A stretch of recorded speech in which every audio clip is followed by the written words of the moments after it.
gbogbo àfà tó bá máa ń jó nǹkan jù wọ́n fọlọ́dẹ lọ ládùúgbò. Gbogbo ẹni tó bá jẹ́ ni ẹ̀ kó kùn ìṣẹ́jú kan tí ó jáde láyé àwa Ọlọ́run ó fi hàn pé nìyí ẹni mi ni.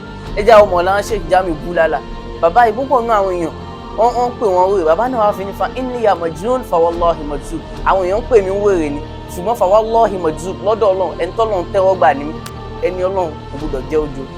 Ọlọ́run ò kí ń rán ọ̀dẹ̀ níṣẹ́. Tí gbogbo ẹni tó ń sọ pé ni Ọlọ́run ni wá ṣé gbogbo Ọlọ́run mọ́ Ọlọ́run òun pe alárí fún mi láwọn èèyàn fún ẹ lákọ́bù nínú ẹni tó ń dágbádá káàkiri ṣé lákọ́bù tán fún ẹ ṣó fìtì ẹ arí fún mi láti ẹ sí pé bó pàdé ayan lẹ́nu sẹ́ẹ̀pù lẹ̀ yóò fò tágbádá ní a máa sọ mi òun ti máa ń ṣe wáàsí fún yàn mi ní sọ fún ẹ pé kò ṣiṣẹ́ náà mi dẹ̀ ní sọ fún ẹ kò ṣiṣẹ́ àlùjànnà ìwọ náà ti dàgbà tó ti mọṣẹ́ náà ti mọṣẹ́ àlùjànnà ọ̀nà ni àlùjànnà ni èèyàn ṣáà Ọlọ́run kò sí méjèèjì iṣẹ́ tó bá dẹ̀ wọ́n ẹni ò ṣe bó wọn ṣiṣẹ́ náà àwa máa wọ ẹni bó sì wọn ṣiṣẹ́ àlùjànnà.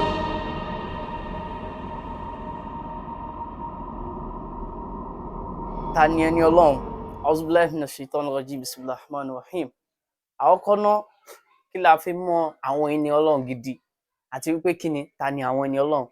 Ẹni Ọlọ́run ó jẹ́ àwọn ẹni tó yẹ sí pé Ọlọ́run pè kó jíṣẹ́ Ọlọ́run fáyé.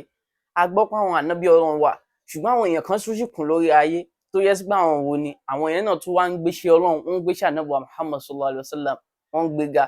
Ẹni Ọlọ́run sì rèé tá bá máa tẹ̀lé kó má jẹ́ ọlọ́tí lẹni Ọlọ́run tá bá máa tẹ̀lé ó ti kún ayé ńsìn gbogbo àfà tó bá máa ń jó nǹkan wọ́n fọlọ́dẹ lọ ládùúgbò torí kí ni òun ni ó máa jó nǹkan lálẹ́ wọn àfà yìí alálẹ́ ní máa ń ṣiṣẹ́ bóyá kúkú lọ máa dúró sẹ́nu géètì kúkú máa jó gbogbo ẹ̀ papọ̀ àtàwọn gbogbo tó bá ń bọ̀ yóò lè máa bá a kojú ẹ̀ àkọ́kọ́ nìyẹn.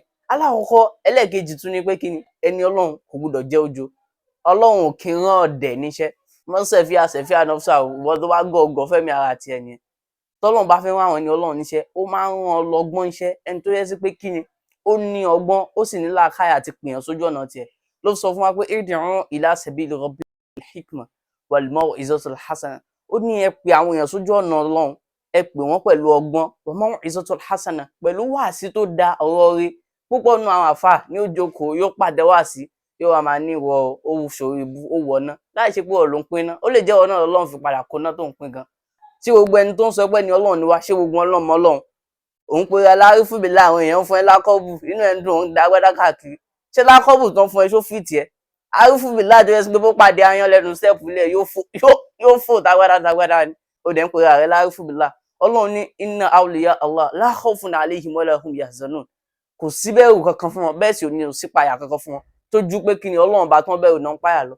Oníkálukú gẹ́gẹ́ bí àwọn àfáà tó máa ń ní àfẹ́ ṣòde kan wọ́n máa ní akakúlọ̀ aláfẹ́ nìkan èmi ò máa sọ́kàn mi pé sọ́wátú ìkíláàsì láǹkà fẹ́ ẹni tí ò mọ Ọlọ́run tẹ́ nǹkan sọ́wátú ìkíláàsì fún bóò ló ṣe fẹ́ wúlò fún nùsáré ológun oníkálukú ń fa tábà ó ń ṣe gbogbo ẹ̀ gbogbo àwọn ará ilé ẹ̀ṣọ́ tí kọ́kọ́ pè wọ́n sójú ọ̀nà náà ìwọ tó bá fẹ́ jẹ́ òjíṣẹ́ Ọlọ́run tọ́lọ́run fẹ́ pè ẹ́ lánàá àwọn òjíṣẹ́ Ọlọ́run pé ni Ọlọ́run ni ẹ́ o gbúdọ̀ jẹ́ akin o gbúdọ̀ bẹ̀rù kankan ẹ jẹ́ àwọn baba alámúnigun baba alágbàjì baba alárọ̀ mọ̀lánà Sheikh Ahmad Rufai Ndasalati baba wa àgbà Sheikh Abdul Arikoserere gbogbo àwọn àfáà yìí ikhlasu billah náà gbé ìjẹ́ kan ṣoṣo Ọlọ́run náà gbé káàkiri oríire Ọlọ́run náà gbé káàkiri ìgbẹ́ nìyí ìbẹ̀rù Ọlọ́run ni ìbẹ̀rù Ọlọ́run ni ìbẹ̀rù Ọlọ́run náà sì ni wọ́n kéde káàkiri àgbáyé àwọn bàbá yìí la ilaha illallah kò jálẹ̀nu wọn rí la ilaha illallah kò jálẹ̀nu wọn rí gbogbo ọdún tó wá ń pera ẹ láàfà tó ń pera rẹ lẹ́ni Ọlọ́run ṣé ìwà tá lè fi rí lẹ́ni Ọlọ́run ṣó ń bẹ lọ́wọ́ rẹ̀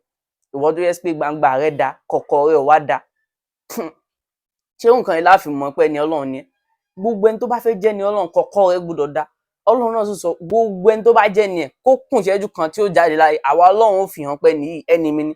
Ẹ jẹ́ ọmọ ọ̀la Sheikh Jami Bulala bàbá yìí púpọ̀ nínú àwọn èèyàn wọ́n ń pè wọ́n wèrè bàbá náà wá fi ní fa inniya majnun fa wallahi majzub àwọn èèyàn ń pè mí wèrè ni ṣùgbọ́n fa wallahi majzub lọ́dọ̀ Ọlọ́run ẹni tọ́lọ́run tẹ́wọ́ gbà ní mi ṣùgbọ́n oníkálukú wa ẹ jẹ́ àlọ́mọ Ọlọ́run ní fa'rifuni qabla an ta'budun wa man lam ya'rifuni fa kayfa ya'budun ẹ kọ́kọ́ mọ̀ èmi Ọlọ́run kẹ́ tó sìn mí tẹ́ bá mọ̀ mí kẹ́ tó sìn mí fa kayfa ya'budun bó lè ṣe fẹ́ sìn mí nǹkan tá a mọ̀ bó la ṣe fẹ́ sìn ṣùgbọ́n gbogbo ẹni pátápátá gbogbo wa la jẹ́ ní ẹ̀ṣà oníkálukú lé ayé kò sẹ́ni tí ò ń gbà wá yìí o àfiwọ́ tó bá fògógó bá wá yìí tiẹ̀ jẹ́ lókun tó bá yẹ pé gbogbo pọ̀ ṣìnà pọ̀ ló lè fi gba gbogbo wá yìí ẹ jẹ́ Ọlọ́run á máa dá ogun àwọn èèyàn á dẹ̀ máa ṣàwọn kan lẹ́ṣà a gbọ́ pé 124,000 ní gbogbo àwọn ànábì Ọlọ́run yọ 325 àbí 300 ó tún yọ àwọn èèyàn kúrò ó tún wá yan àwọn 25 kan tó yẹ sí pé ọ̀rọ̀ wọn ló sọnù al-Qur'an, àwọn yẹn ló jẹ́ àwọn tó popular ní al-Qur'an.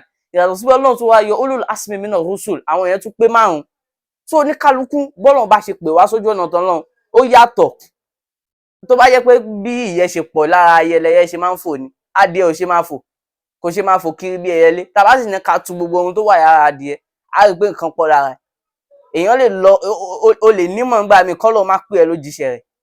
Ìgbà míì sì o lè má nímọ̀ k'Ọlọ́run máa mí sí ẹ lára pé nìyí máa wí nǹkan tá à ń sọ fún ẹ, máa wí nǹkan tá à ń sọ fún ẹ. Èèyàn ṣáà l'Ànábì wa Musa tó ń gbóhùn Ọlọ́run, tí oníkálukú ló ní speciality tiẹ̀ lọ́tọ̀ọ̀tọ̀. Gbogbo ìwọ tó bá fẹ́ sin Ọlọ́run o ò gbúdọ̀ jójo, o dẹ̀ gbúdọ̀ máa ṣe kí ni wa mina shakki ilal yakin, máa mú àwọn èèyàn kúrò níbi ìdojú síbi ọ̀nà mọ̀. Gbogbo àfáà tá bá ń tẹ̀lé tí ò bá jáfà onísùúrù, ẹja àwòrò wọn ká má tẹ̀lé irú àfáà bẹ́ẹ̀. Gbogbo àfáà tí nǹkan ṣe ẹ́ so ti gbàgbé al-Qur'an tó ní ma asaba min musibatin illa bi iznillah. Ọlọ́run kọ̀ ra dùn ẹ̀wò kékeré, ó wá ní tí ẹnìkan ò bá wọlé, ìwọ gbá ó lọ di Christian, ó lọ bá àwọn aláwo ṣọ̀rẹ́. Ṣá ti gbàgbé ní pé gbogbo tọ́lọ́run bá ṣe fún wa, ma asaba min musibatin illa bi iznillah. Kò sí àdánwò tí ó dé bá dẹ̀rẹ́ ayé o, tọ́lọ́run mọ̀ sí o. Fún díẹ̀ yìí, ẹ jẹ́ á lọ gbà wípé Ọlọ́run ọba òun lọ̀kan ṣoṣo tá à ń sìn. Gbogbo nǹkan tọ́lọ́run bá ṣe fún wa, ẹ jẹ́ á gbà pé òun ló ṣe. Nǹkan tọ́lọ́run ò bá ṣe fún wa, ó nídìí tí ó fi ṣe fún wa. Ìgbà míì Ọlọ́run á máa ṣoore ẹ̀dẹ̀ fún yàn kó lè ba tìyàn jẹ́. Tó ti mọ̀ pé kí ni ìwà tó ń wù yìí ó lè sọ ẹ́ nù. Ọlọ́run á sì máa ṣìyàn lọ́nà ńgbà míì nítorí pé kí ni gbogbo wa kọ́ la wọ̀ná. Èmi á máa sọ, èmi ò tí bá ń ṣe wáàsí fún yàn, mi ní sọ fún ẹ pé kó ṣiṣẹ́ náà. Mi dẹ̀ ní sọ fún ẹ kó ṣiṣẹ́ àlùjánnà. Ìwọ náà ti dàgbà tó ti mọ iṣẹ́ náà, ti mọ iṣẹ́ àlùjánnà. Ọ̀nà ni àlùjánnà ni èèyàn ṣáà Ọlọ́run kó sí méjèèjì. Iṣẹ́ tó bá dẹ̀ wọ́n ẹni ò ṣe, bó wọ́n iṣẹ́ náà àwa máa wọ ẹni, bó sì wọ́n iṣẹ́ àlùjánnà. Ọlọ́run ọba náà ló sọ pé àwọn kan wà ahlul janna, àwọn kan wà ahlun nar. Kò sí yàtọ̀ láàrin wọn. Oníkálukú iṣẹ́ tó bá fẹ́ ṣiṣẹ́ náà, iṣẹ́ ló ṣe. Bó sì fẹ́ ṣiṣẹ́ àlùjánnà, iṣẹ́ ló ṣe. Àwa ni ká wá lọ jókòó ká ronú ara wa. Irú ẹni wo la fẹ́ máa tẹ̀lé lẹ́ni Ọlọ́run? Irú àwọn wo la fẹ́ máa rí mọ́ra? Irú àwọn wo la fẹ́ máa tẹ̀lé? Assalamu alaikum wa rahmatullahi wa barakatuh.